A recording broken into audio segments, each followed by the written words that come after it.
ഇനിയോട്ടാ എന്താ എടുക്കുവാ? നമ്മള് ക്യാരറ്റ് വിളവെടുപ്പാണ്. എവിടെ നോക്ക്, ക്യാരറ്റ് ഉണ്ട്, ഈ സൈസ് ഉണ്ട്, കണ്ടാ എങ്ങനെയുണ്ട്, കണ്ടാ ഇത്ര ഉള്ള ക്യാരറ്റ് വിളവോ. ഇപ്രാവശ്യത്തെ വിളവെടുപ്പാണ്. ഞാൻ കഴിഞ്ഞ ദിവസം ഒന്ന് കറങ്ങാൻ പോയ വഴിക്ക് അവിടെ നിങ്ങളെ ഞാൻ കാണിക്കണമെന്ന് കരുതിയൊരു കാര്യമുണ്ടായിരുന്നു. അവിടെ ഹോണസ്റ്റി ബോക്സ് ഉണ്ട്. ഹോണസ്റ്റി ബോക്സിൻ്റെ അകത്തിൽ നമ്മൾ കൊണ്ട് പൈസ ഇട്ടിട്ട് അവർ വെച്ചിരിക്കുന്ന വെജിറ്റബിൾസ് നമുക്ക് എടുത്തുകൊണ്ട് വരാം. അങ്ങനെ ഞാനാണെങ്കിൽ പോയി എടുത്ത വെജിറ്റബിൾസാണ് നിങ്ങൾ പോയി കാണുന്നത്. അവിടെ ആണെങ്കിൽ മുട്ടയുണ്ട്. അതായത് പ്രത്യേകിച്ച് ഞങ്ങളിവിടെ വന്നിട്ട് താറാമുട്ട കഴിച്ചിട്ടില്ല. അവിടെ ചെന്ന് കഴിഞ്ഞപ്പോഴത്തേക്കും താറാമുട്ടയുണ്ട്. നമ്മളാണ് കറക്റ്റായിട്ട് അതിന് എഴുതി വെച്ചിരിക്കുന്ന പൈസ എത്രയാണെന്ന് വെച്ച് കഴിഞ്ഞാൽ അതിനകത്ത് ഇട്ടതിന് ശേഷം നമുക്ക് അത് എടുത്തിട്ടിങ്ങി പോരാം.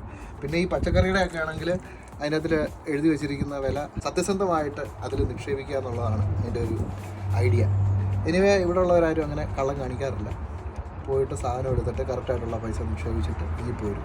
അങ്ങനെ ഞാൻ കൊണ്ടുവന്നിട്ടുള്ള ക്യാരറ്റ്, ബീറ്റ്റൂട്ട്, പിന്നെ ഒരു ക്യാബേജ്, 1/2 ഡസൻ താറാമുട്ട ഉണ്ടായിരുന്നു അതിൻ്റെ അകത്തിൽ. ഇത്രയും സാധനങ്ങളാണ് ഞാൻ മേടിച്ചത്. എല്ലാം കൂടെ എനിക്ക് 10 പൗണ്ടേ ആയുള്ളൂ.